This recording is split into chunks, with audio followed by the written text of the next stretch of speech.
Hey, another video, another adventure in Iceland. We are at the end of September and I have one of my best friends visiting me for 10 days in Iceland. With the days off I could have and the weekend we have exactly 6 full days to do the famous ring road, a road doing a whole circle around the island. On this occasion we have a big Renault traffic. As it is now colder, I thought it might be better to be able to cook inside the camper van and to be more comfortable than in the Dacia Docker I had during my summer road trips. Ah, coucou petite perruche. Oui. Alors, on va bloquer tout le monde. Je peux faire. Je fais de la fumée. Oui. I picked up my friend at the airport in Keflavik, stopped by Reykjavik to drop some gift, and we drove the whole night heading to the Westfjords. And that was our very first morning in the camper van, somewhere lost in the south of the Westfjord. Wow! C'est beau! So we went there right after the first snow arrived in the Westfjord, and the landscape were absolutely stunning and very different from this summer.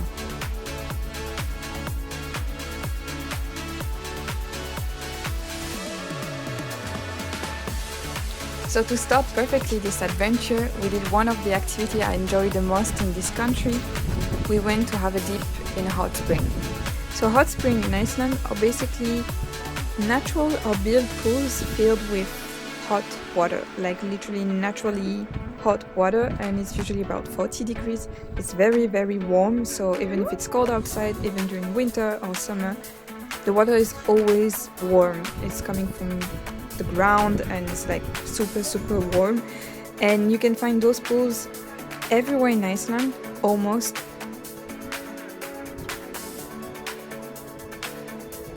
So after the hot spring we drove through the Westfjords and the views were absolutely stunning, like incredibly beautiful. And we even saw an Arctic fox just wandering around like alone in the snow, and it was so nice.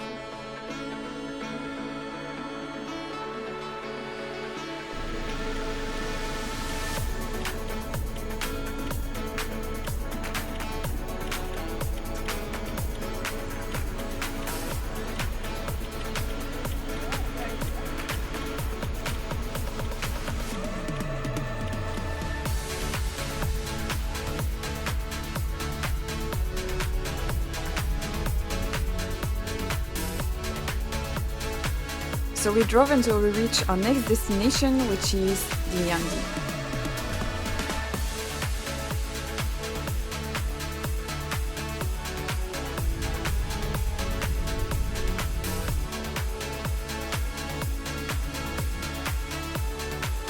So actually Dynjandi is part of many waterfalls. There are in total 7 waterfalls and they're all named Fjallsfoss, which means basically the waterfall of the mountain, kind of. And Dynjandi is one of them, and it's the one at the very end, at the top of the mountain, and it's the biggest. And it's 100 meters high, more or less. And it's also called the jewel of the Westfjords because it really is a diamond in the middle of this nature. And it's also one of my favorite waterfalls in Iceland.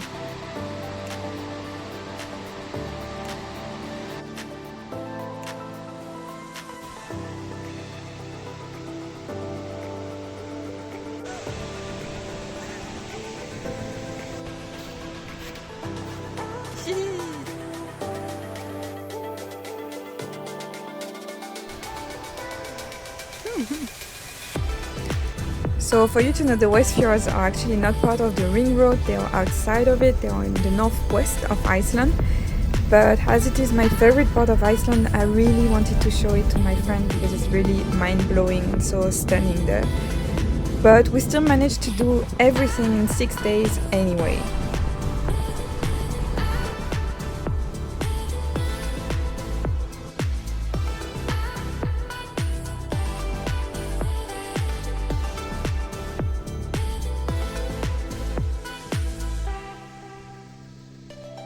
And while we were driving to leave the Westfjords to head more in the northeast of Iceland, we made an incredible, mind-blowing encounter.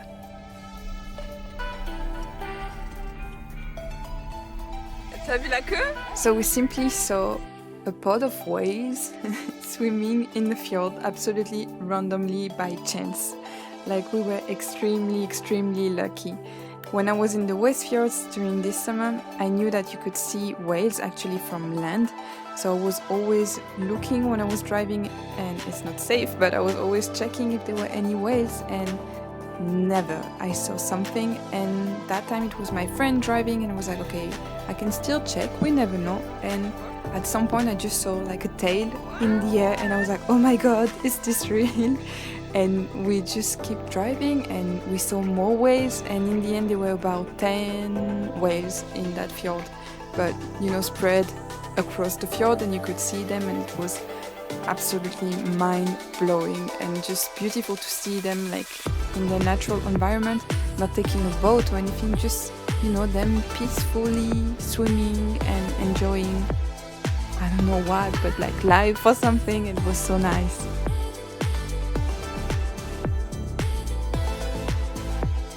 So I believe from what I saw that I recognized humpback whales, so I think they were humpback whales. And they're actually super common in Iceland, even though you have other type of whales such as orcas, blue whales, minke whales, and many other types. And those ones are my favorite ones. I love them. We kept on driving, and we had this beautiful sunset by our side. And I believe it was about 9 p.m. at that time.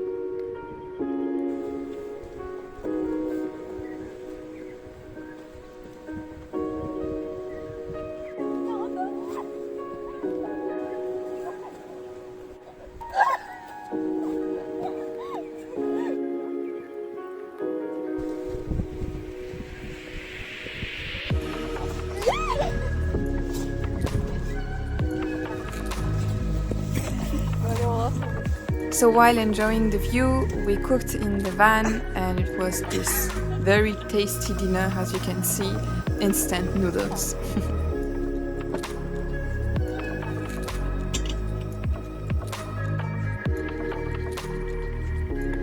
After dinner, we kept on driving a little bit to get closer to our next destination for the next day, and we got lucky enough to see northern lights on the way.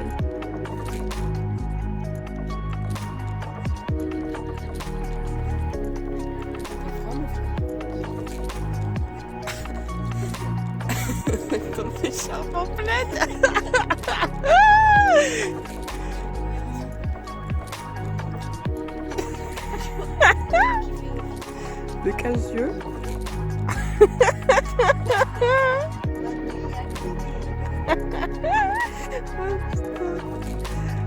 Mais tu sais qu'on a quand même un chauffage, hein.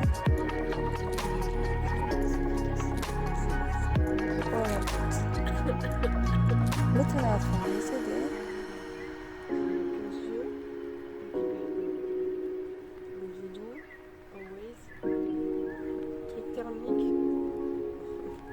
Polaire.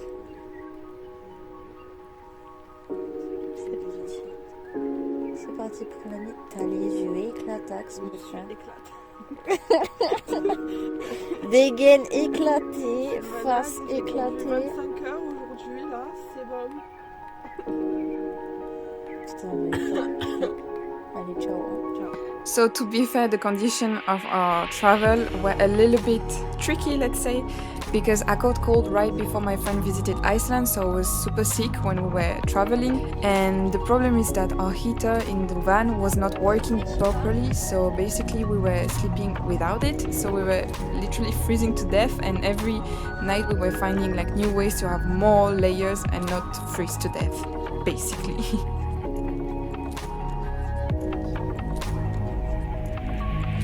So the next morning we kept on driving, and we passed by Akureyri, which is the capital of the northern part of Iceland, and it's famous for its heart-shaped traffic lights, which were meant to warm the citizens' hearts during the crisis in 2008. So our next stop is Godafoss, which means basically the waterfall of the gods.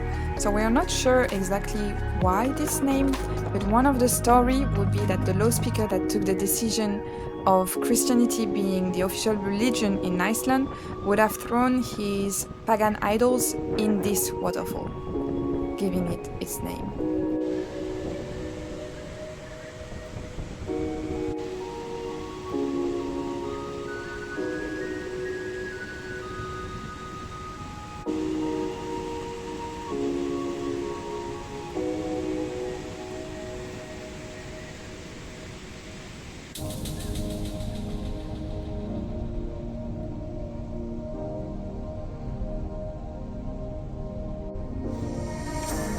We then stopped in Husavik, which is the European whale watching capital, and we went directly to GOC, which is a spa such as the Blue Lagoon or the Sky Lagoon, and we stayed there, but the weather was really crap. We couldn't see the view, but it was super nice still.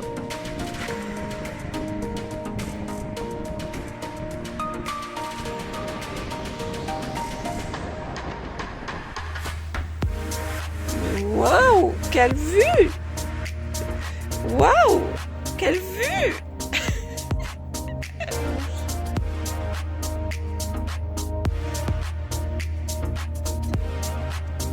Mais non, c'est vrai la vue.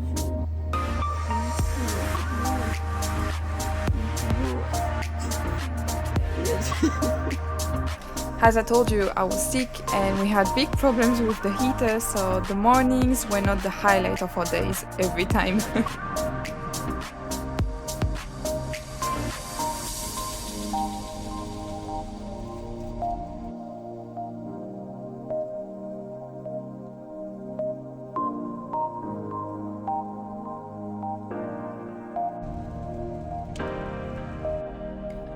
We started the day by going to Aspergi, which is a horseshoe-shaped canyon. It's very nice, but we didn't have time to do any hike or anything because we had more things to do that same day.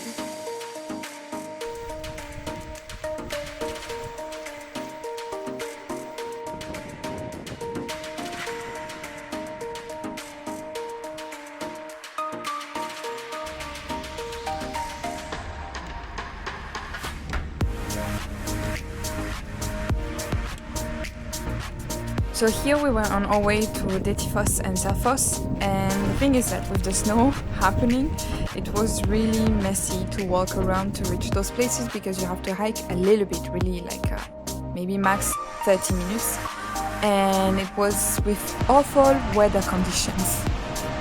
Note that Dettifoss is actually the strongest, most powerful waterfall in Europe, and at that moment we are on the west side of the waterfall.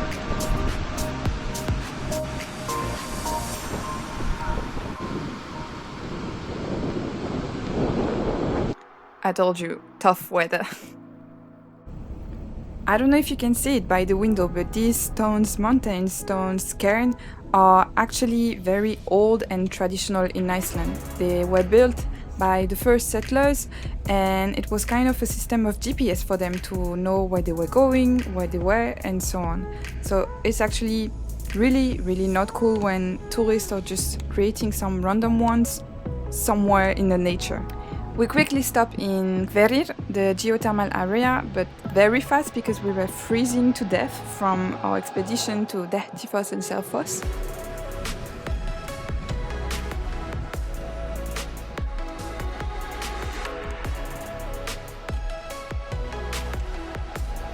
As you can see, we were trying to dry our stuff and it was a nightmare, especially for the shoes to dry.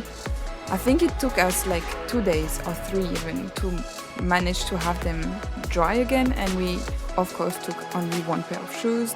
So after a quick stop in Mývatn, we took the road again and we left the north of Iceland to go to the east part of the island. So our last stop for the day was Studlagil. So there are 2 ways for you to see this canyon. So we did the first one that day, so we went to a parking lot, and from the parking lot you have some stairs, like 300 stairs or something, and you have a viewpoint over the canyon.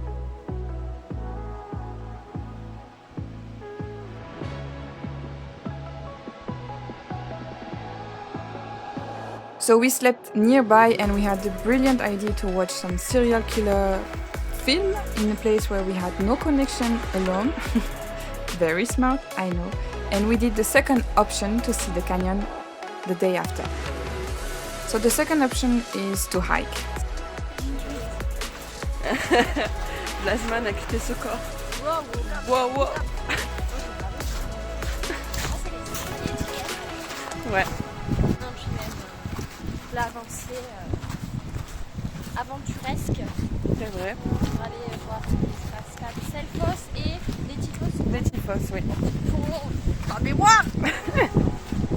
So the hike is about 30 minutes depending where you park your car. So we parked in the closest parking lot you can find, and it's kind of difficult to access according to how confident you're driving with your car in like gravel road, but it's feasible. We manage it. I mean, at least I did. So the hike is not hard, it's really flat all the way, and just when you want to go down in the canyon it can be a little bit difficult if it rained before or if it's raining at that moment, but it's still manageable. So this place is actually a canyon, and it's absolutely stunning during the summer because the water is super blue, like turquoise blue.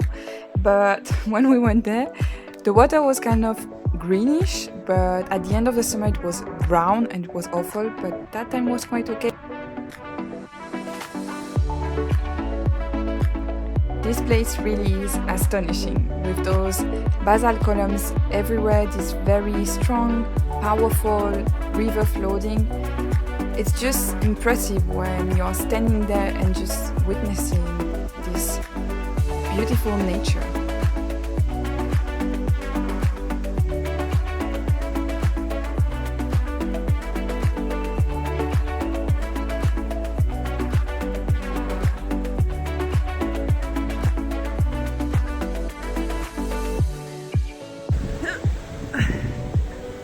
Bonsoir.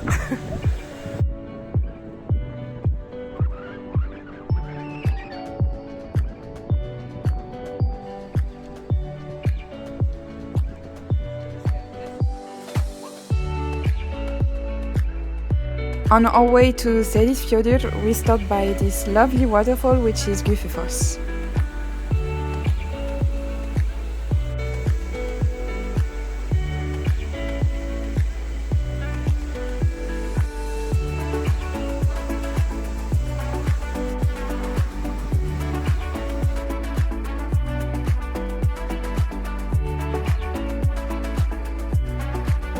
Once arrived in Reynisfjara, we stopped by this very famous and lovely rainbow church. Falling on your feet, do you finally see what you're missing? You're just one lost soul here to break. So as the weather wasn't the best and actually our journey was very short, we decided to just leave the place and we went back to Reynisfjara, which is kind of the capital of the east part of Iceland, to have lunch.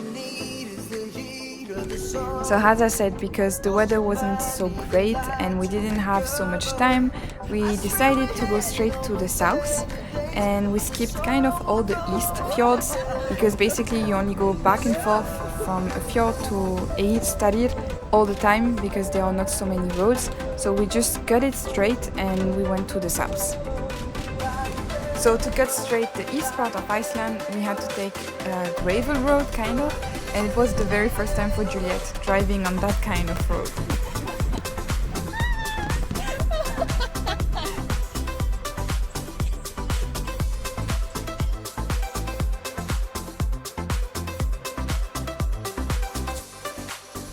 Have you been let down? Did you hold your ground? I believe this is my 4th time in the south of Iceland, and every time I've been to the south I always had super good weather. So we were over with this wind, fog, rain and snow and all that kind of stuff. So that morning we woke up in Vestfjords and we had this beautiful sunrise with us. And we went to visit this prop Viking village, which is like a fake village that had been built for a movie but never used in the end, but they kept it this way. And then we went to another place you will see later.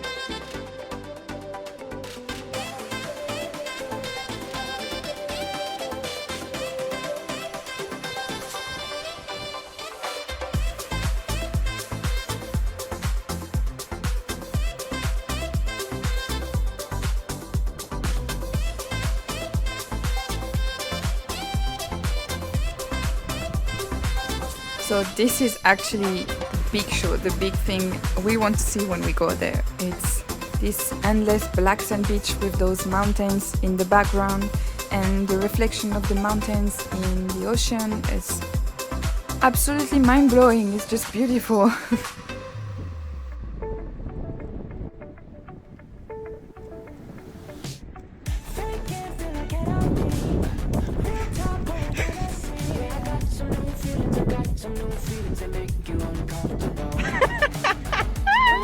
So while we were driving in this eastern part of the island, we were always checking for reindeers because they are only spottable in this part of the island. Sadly, we saw nothing.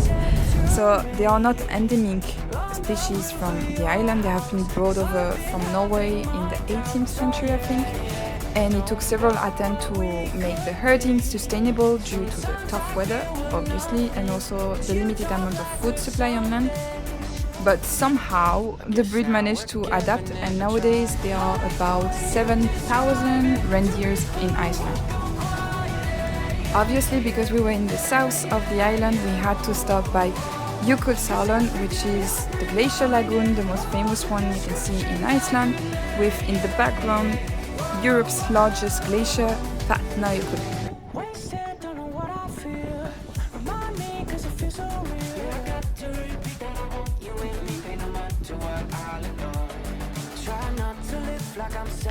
If you go to Jökulsárlón, most likely you will see some seals. So they are always there, swimming from the ocean to the glacial lagoon. We stopped by the Diamond Beach, which is only a few meters away from Jökulsárlón, and it's basically created by the icebergs floating away from the glacial lagoon to the ocean, and then they are pushed back to the shore by the waves. Guess now we're giving it a try. I like the way you describe it to people who won't go quiet. Cause every day I'm reminded of all the descriptions I could make. In Iceland there are only mainly, let's say, two types of seals, the grey seals and the harbour seals. Here I believe they were harbour seals, and they are super cute. Don't know what we could be. Sometimes I feel we're nothing, but you talk like we're something. I like the way you describe it to people who won't go quiet. So our next stop for the day was Fjallajökull, which is basically a canyon that is 9,000 years old. We believe it has been created by the end of the last ice age by a glacial river that curves its way through the soil, and it created this 100 meters deep canyon.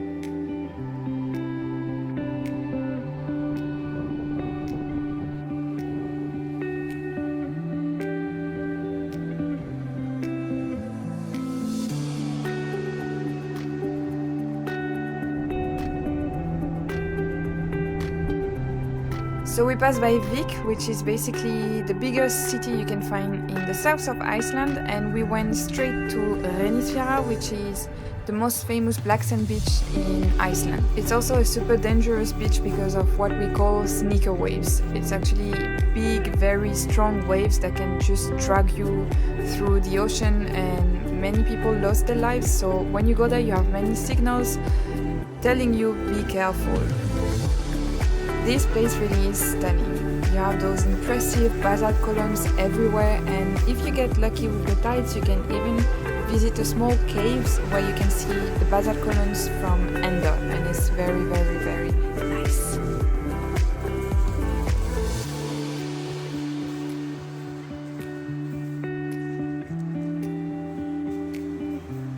In order to have a better view over the sunset, we decided to drive to this place you can see over there, which is Studlagil.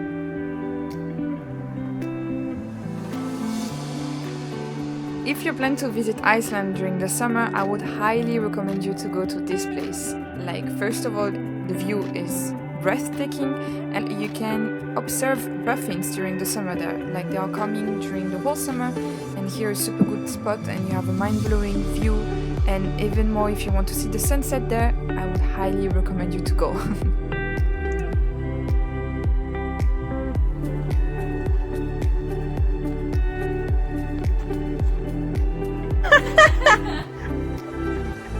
So for last night of road trip, I had some contacts, so in the end we ended up not sleeping in camp van.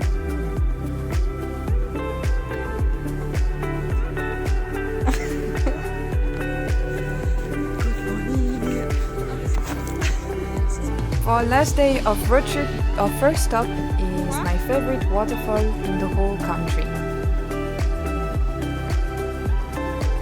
It's not that famous and it's a little bit hidden away, and it's what I like about this place. I'm introducing you to Bergs.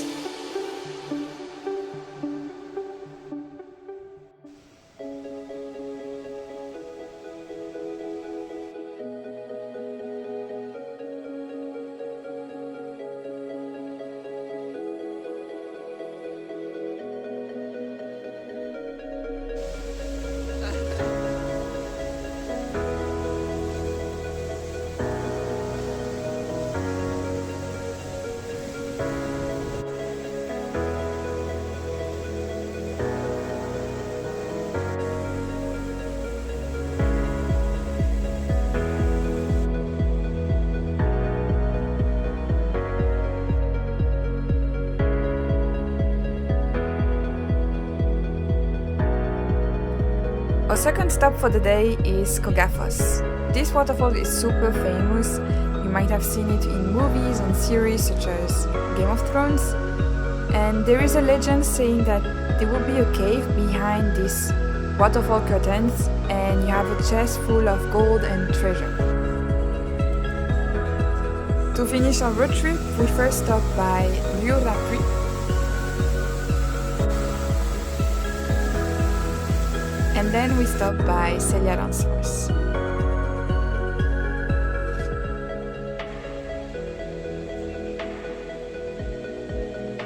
And then we drove straight back home to Reykjavik.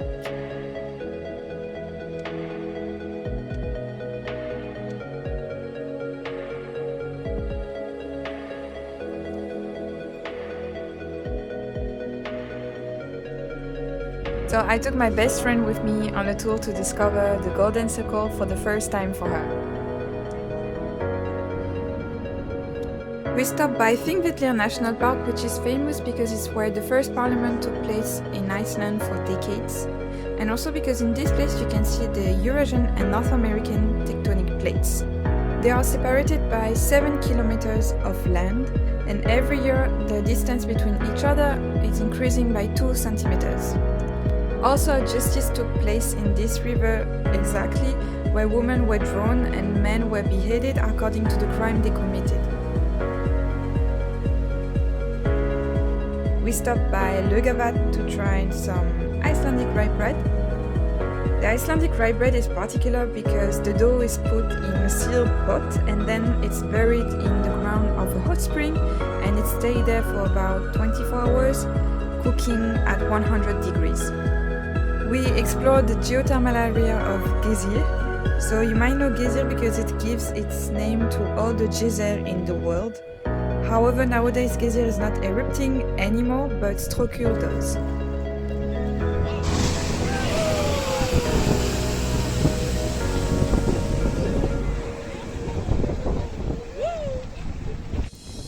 We stopped by Gullfoss, which means Golden Falls. Gullfoss has an interesting history, as the daughter of the farmer who owned the place fought in order to keep foreigner investor away to not turn this place as a hydroelectric plant.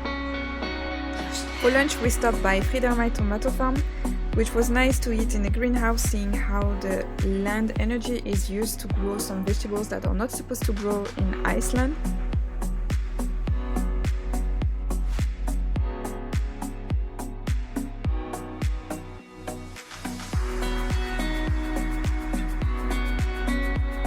The concept behind this greenhouse restaurant is that everything is based or composed with tomato. Even in the beer, or in the ice cream, or in the jam, and everything. To finish our tour, we stopped by the secret lagoon, which is the oldest swimming pool in Iceland. Constructed in 1891. The first swimming lessons took place in this pool in 1909. Even though the Icelandic population was mainly a nation of fishermen, they rarely knew how to swim. So after this date, it became mandatory for every Icelandic child to learn how to swim.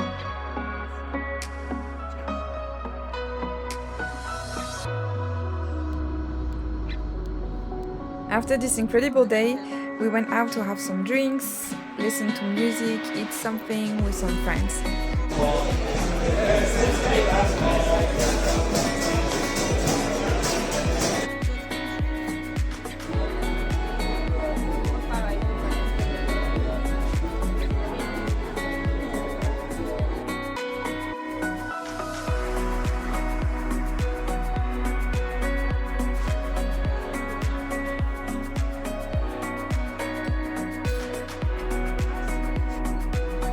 For the last full day of my friend in Iceland, we decided to go to Reykjanes or Reykjanes Peninsula. We stopped by the geothermal area of Glacial.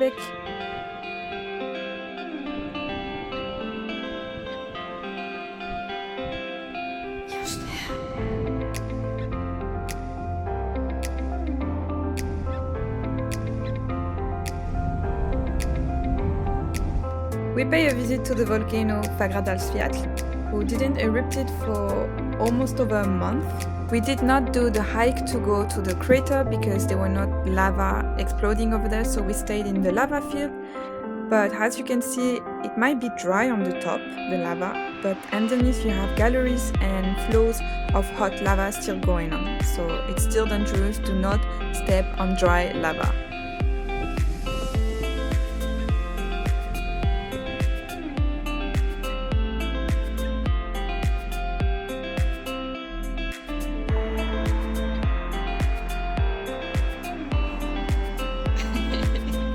Finally, our very last stop for the whole trip is to go to the famous Blue Lagoon.